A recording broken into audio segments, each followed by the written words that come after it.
morning I woke up, I'm going to date myself a little bit, but I think I have enough people in the room of my generation here, but I couldn't help it. I was thinking of Garrison Keillor, Lake Wabigon, where all the children are above average. But this is a unique, and I moved here 5 years ago, and it's my home. I mean, it is a unique place and a very special place. And that doesn't just happen. It really is this plethora of little things. It's the faith community, the churches in this community. It's the mediating structures, organizations, the Rotary, the business association, the educational institutions from the private to the public. And that's what has me really excited. Gaston County is on a trajectory. It's the best kept secret in the metropolitan area and probably, I think, in the state and beyond. And that's what has me most excited about this project, that it's going to be one more little piece that continues to make the fabric of this community a very, very special place. That I raised my children, even just meeting more of the people in this process and learning that, we have children and grandchildren who are playing on sports teams together that we weren't aware of and stuff. It's just such a rich community. And this project, I think, is going to be a major step towards continuing the trajectory that Gaston County is on. So Carrie and I want to talk a little bit about what, just very briefly, you guys all lived it, but some of the things, some of the takeaways that we got from all those things that Debbie outlined. Well, first, I just want to thank everybody, too, for all the input. I think that it was super helpful for me to be taking a lot of notes, and then I came back and I wrote them down, and I'm going to be kind of gathering those all together so that way we remember everything that was said as we walk through all these tours, and then we'll share that during the programming process with the architecture firm and their consultants.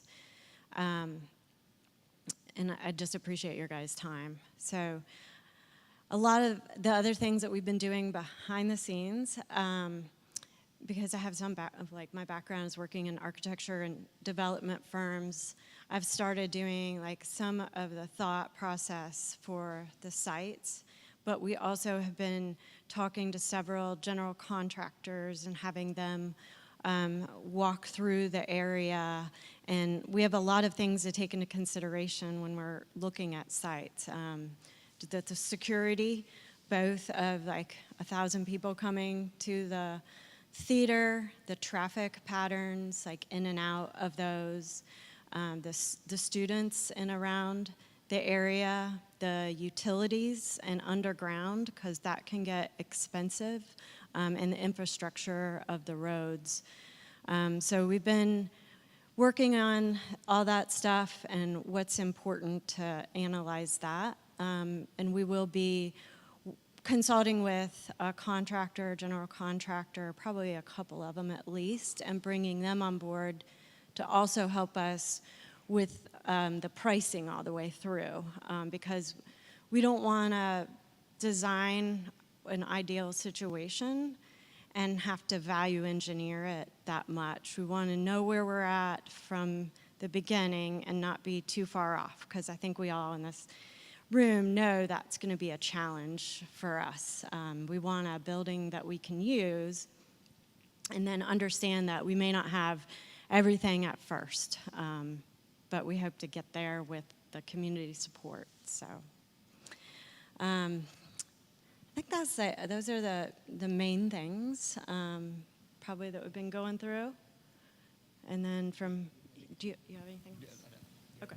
Nope, I think I'm good. Yeah, and we'll both be here afterwards if you have more to give us, but it's I think the architects obviously will have a lot more. The true experts are going to take all this great community input, and also obviously our internal stakeholders and Christopher and Kristen, and then bring their expertise to the table. And ultimately, we got to build something that works here, right? We've seen all the other. I love the Goldilocks analogy. Yeah, we have to find out what was just right, and that will continue, and as always, to be a challenge. So let me hand it over now to Dr. Thaerfelder, the president of Belmont Abbey. As always, great job. I just want to thank all of you, because I don't know what you thought you were signing up for when you first were asked to do this, but you probably thought you were just coming over for an afternoon to give some insights from your experience, and this turned into, the 3-hour tour. This just kind of went on, and you went to so many facilities. It was incredible, the work that was done and all the information that was compiled, so I really thank all of you for your work. It was heroic and it was sacrificial, and so I'm very grateful. We put out the RFP, and we got 9 companies to respond to that. Out of the 9, we finally came down, based on sharing the information that came from the committee, we came down to 3 firms that we thought could all do the work. So we had additional interviews. Those 3 firms came in as finalists to make their presentation. All of the presentations were very, very well done. I think you could argue and say, well, everybody was very competent, and you could have a comfortable feeling that any one of the 3 maybe could have done the work.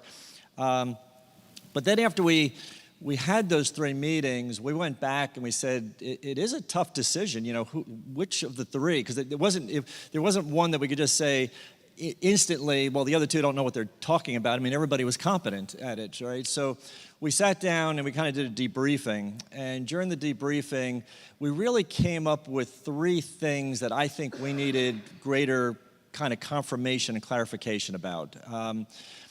We just wanted to make sure, because when presentations are done, it can look like the Taj Mahal and everything's going to be great and you're going to have everything, and we were just concerned still knowing that we're not going to have all the financial resource to do a $90 million performing arts center. That would be really nice, but that's not going to happen, right? So I just didn't want us starting off with, hey, we got these beautiful plans, we're just going to need money that we're probably never going to get, and so the project never gets done. So I just wanted to ensure that we were really pinning down these 3 finalists to the things that were most important to us to get this project off the ground and get it done. And so believe it or not, one of the first things we talked about was form. In other words, we wanted this to be aesthetically beautiful. If this is going to be, there's a lot of locations being looked at right now, but if this is going to be on the front end of this campus, it can't be some, albatross sticking out here. It has to blend into a beautiful architecture that's consistent with the rest of the campus, especially the historical buildings, whether it be the monastery or the basilica or St. Leo's or Stowe. We wanted to make sure that it's going to fit nicely into the campus and truly be a jewel on this campus. The second part was maybe more function, and obviously we wanted to make sure that it would have, the essential things that we need for the Abbey Players and for theater and performing, both for the college as well as for the community. But the 2 other areas that we just wanted to make sure that we wanted to make sure we understood was that it was going to be a 1,000-seat theater. All of the conversations we've had, both from the legislators that we've spoken with, through the community, through what we envision coming forward, we need a facility that has that capacity. We also wanted to have a convening area outside of it. So whether you want to call that the lobby area or whatever it might be, we wanted it to be sufficient enough that if we wanted to have a dinner for 250 or 300 people, we could do that in that area as well. So from a sort of most basic, we wanted to make sure we had those 3 things, and those were really, truly being considered in the plan.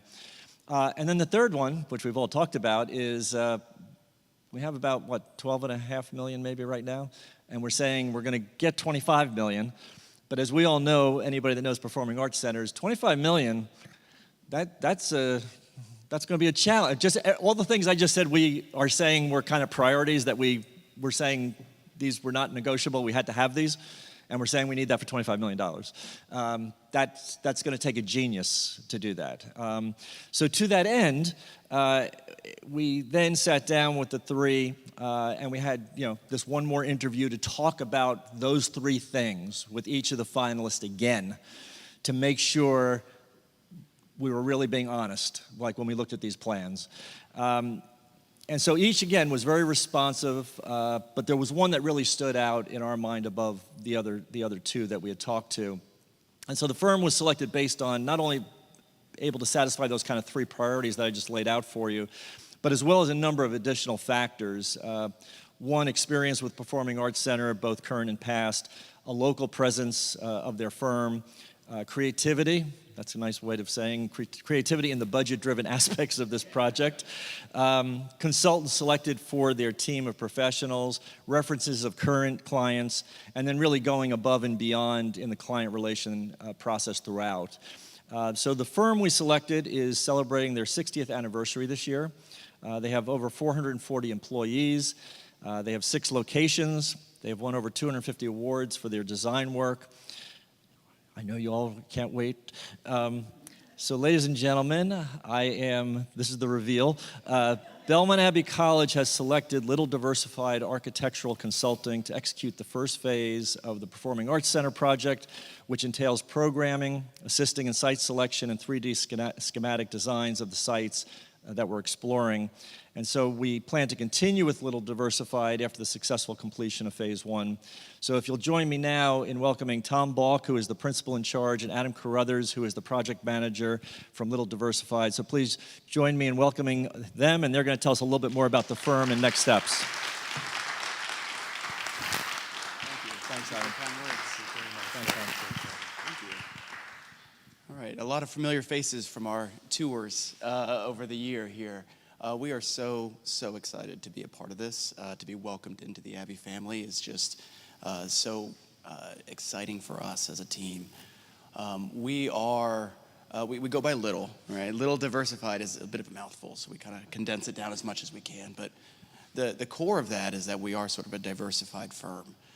We are a larger firm, but that's because we sort of hit a lot of different sectors. Tom and I and Ashley, I want to make sure that we recognize Ashley as well. She can't stand right now, so cut her some slack. But she will be the project designer kind of working with us moving forward. But Tom and I focus entirely all of our work on community projects. Tom is a fixture in Gaston County. A lot of you know him personally from his other work, but we have a really fantastic team here between Tom, also myself, Ashley. Robert Long is one of our consultants who works with Theater Consultants Collaborative. And they have done hundreds of theaters across the country at all different project points, from $100 million theaters to $2 million theaters. And they are truly the experts to talk shop, to talk every minutia of detail throughout. We have worked with them extensively over the years on the last few projects that we've done in the county and a couple that we've done sort of regionally and nationally. So Robert is truly the expert. And then Dave Palin is our civil engineer. He leads our civil team, and he is here to sort of mitigate and help through obviously the design of the site for the building, but also the site selection, which is so crucial in this aspect. We have so many wonderful places to consider on campus, and we're going to just kind of share a few of those things going forward here. Like I said, we are diversified. We have a lot of resources to draw from, but this is kind of the extent of the full team, the full design team. Across the top is the same 5 people we just saw. The second line would be the people that are going to be coming out over the course of the project, Tomas and Alex and Cyril and Jason. And then also we have full engineering in-house. So one of the things that's really nice about that is that we can go down and knock on my structural engineer's desk and say, hey, we need this to be 2 feet taller, or we need to move that down. So we have the ability, instead of having to set up meetings, to just walk down the hall to knock on a door. And then we're partnering with CMTA, who has worked on campus extensively before, to do a little bit more of the systems in the building.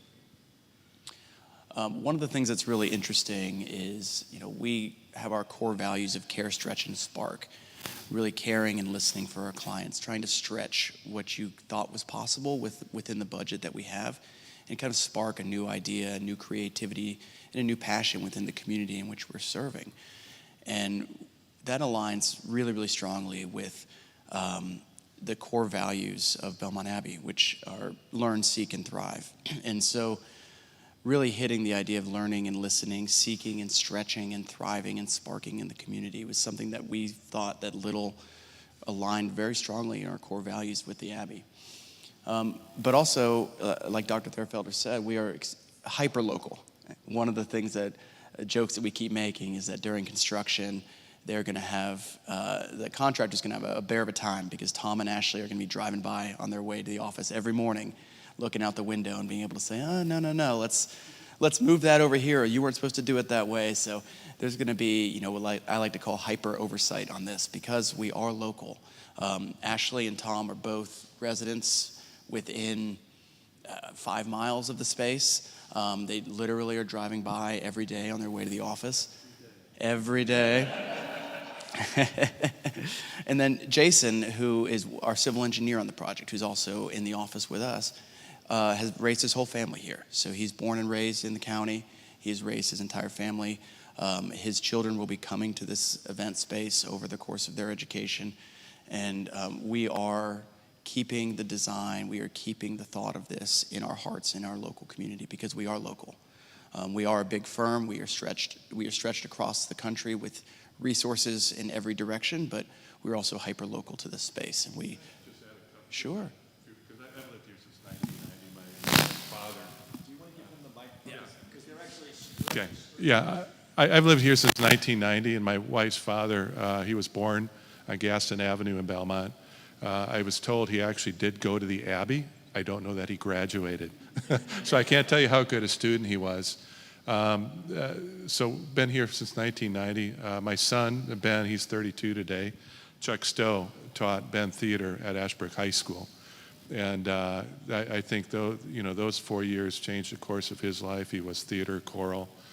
He went to Western Carolina, started in theater, but ended up getting a degree in forestry. And so this community is important to me. I'm part of Preservation Gaston's board, Belmont Community Garden. So it's important to us, and I have to say, I'm very pleased and thankful, selfishly, to be part of what you guys are doing here. So thank you very much for that. So like we said, our group, the 20 of us, 25 of us that work in our Charlotte office just 30 minutes down the road, we've done over 150 projects in the county alone. Tom is responsible for every image on the screen here. But also Ashley and myself have had our hands in a lot of these projects as well. But just in the past 20 years, we've got over 39 clients, almost 40. We're getting there. I think that we have 40 now, right? So we just hit it. Thank you. We should have changed that for this, but no, we have 40 clients now in the Gaston County area, and all of them are repeat clients. We're able to serve them well, and we're able to be called back to the table because of the work that we're doing with and for them. In terms of performing arts, this is a selection of a couple of the theaters that we did tour, but we've done over 30 performing arts centers as a company. We have done about 7 in the region. Our group has done 7 in the region over the last 30 years. And then Theater Consultants Collaborative, or TCC as we like to call them, again, they are the experts, and they've done over 700 theaters from Broadway to high school to middle school. So they are kind of all over the board in every aspect and every budget. So they're able to work technically and proficiently to get everything that we're hoping for done in the space. One of the things that was so important to us was the history of this college. The story of the original monastic community building from the clay, the spaces that we're in now, the spaces that are right next door, is so powerful. And we want to be absolutely respectful of every part of this campus. And I think that history is such an integral part of this. There is a style and there is a history in every brick and every student that stepped foot on this campus. Some of these images are exactly the same today as they were up here. And we want to make sure that we understand that campus and that culture. And we actually did a highly informal survey of about 25 alumni of the space, just informally asking them what was their favorite part of the campus. What about the campus made this home to them? Because it really is a home for everybody. Every student on here has to call this campus home, and it becomes so crucially important that they're comfortable here. And that has everything to do with the campus design and the architecture. This is just a quick map. It got a little bit compressed, so I apologize for that, but looking at the spaces that were considered serene, they were considered holy on the campus, that the students congregated in, and you can see the larger sort of the red and the interconnecting threads. This is an idea of how we can sort of intersect a building into this web of campus to allow for the students to continue what they think is a space that is just, again, home to them. I want to emphasize that point because it really is a home for the hundreds of students that are here. And of course, just some imagery around the campus of just the beauty and the natural elements. The trees are so important here. How can we preserve that canopy of trees, but also sort of respect the history of Abbey Lane and the history of what's going on this campus. And then we get to talk about what the community brings to the campus and what the campus brings to the community. It really is truly a cycle. And we are a part of this community just like we serve this community. And so I think the Abbey and Gaston County, the greater area, really need to be interconnected. This building is the space that will bring both aspects of the community and the college together. And we have the ability to site this building in a way that really emphasizes that relationship. Nuts and bolts, looking at actual schedule of the project, I think collectively between the three of us here, we probably have about 75 years of experience in architecture and dealing with clients. And I don't think, and I put my hand up and say, not one time has a client had enough money for what they want to do. It is not an uncommon problem. Our job here is to come here, distill down the information of needs versus wants versus wishes, and make sure that we get you everything that you need and want for this building at the base level. In terms of schedule, this is obviously flexible. There's no numbers or dates on here. We'll be working this out over the remainder of the year to get everything moving forward, and we'll make sure that we keep you abreast to what that schedule will end up being. But over time, right now, we are right at that first circle. So we are kicking off. I don't think I have the red. All right. It's here somewhere. But we are kicking off on that left-hand circle with programming and site selection. So we're going to be working through the remainder of the year to further analyze all the sites. We looked at about 11 sites on campus just informally and pretty heavily, and we'll get into that in a moment. But the idea is that as we move forward, all those dollar signs at the bottom are moments for us to take a step back to price the building that we're looking at, work closely hand in hand with a contractor to say, is this within our budget? We tend to be about 95% of our budget when we go into construction so that we have a little bit of wiggle room in case, you dig up a car underground that you didn't know was there, which is a true story that has happened several times. Long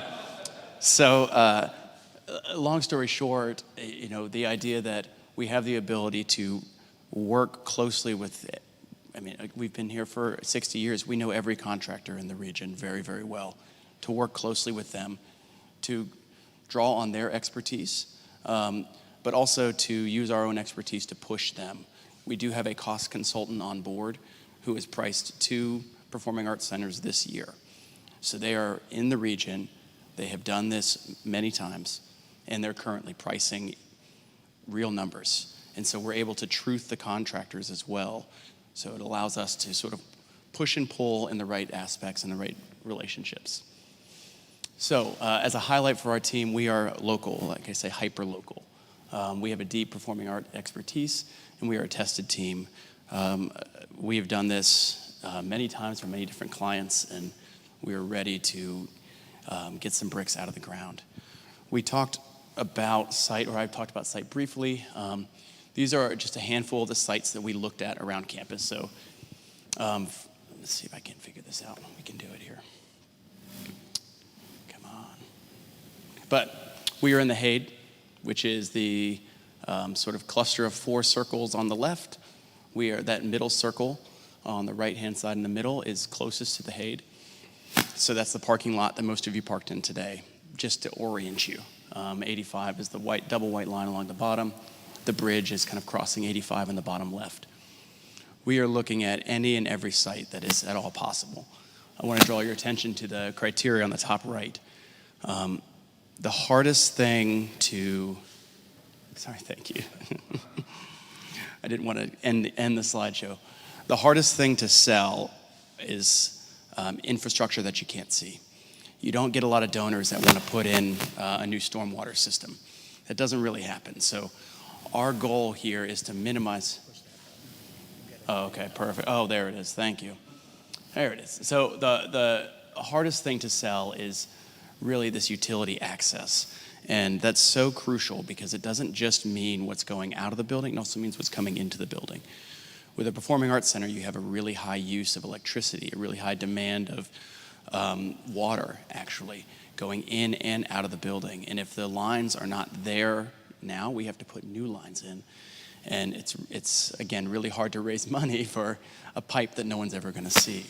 So the goal for this site selection is just kind of numerous. The first one is access to the community. We talked about how our community and the college are so intertwined in this. So we need to have easy access for the students to get to the building and use it, but also for the community to come in and use it.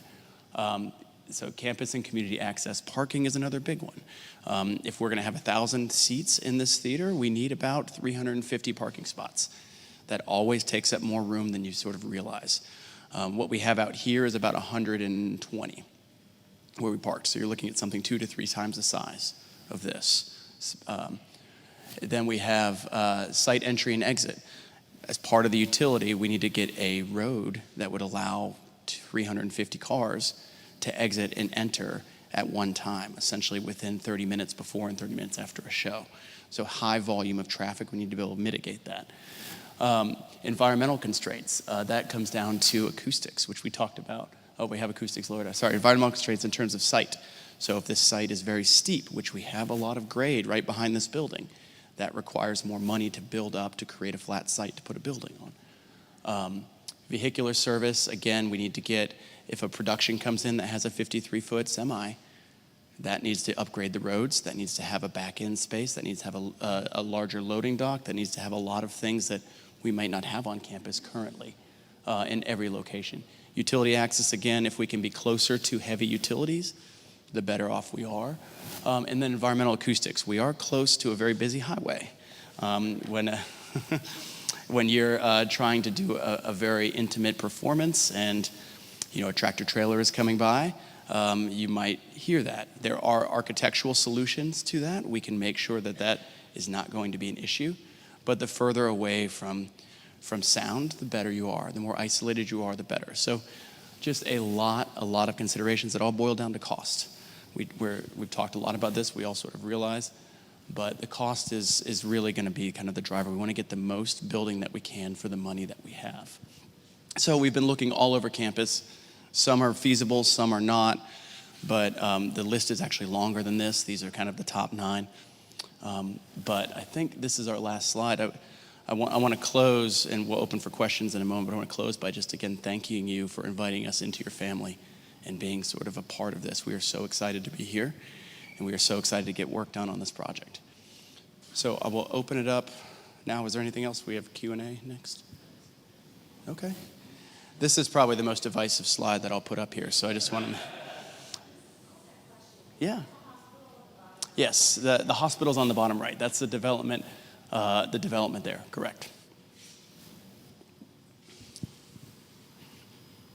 So any questions about Little, myself? I have 3 kids. They're amazing.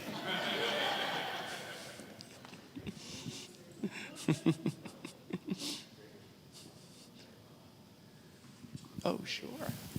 Well, again, we'll hang around, and obviously we're, again, just want to thank everyone for the incredible work, and a special thanks to Debbie, who is a force of nature. Ultimately, what a community is about is the people, and what Debbie has done in multiple institutions for this community is really amazing, and we are blessed to have her as part of the Abbey. So thanks again for everyone coming, and looking forward to it.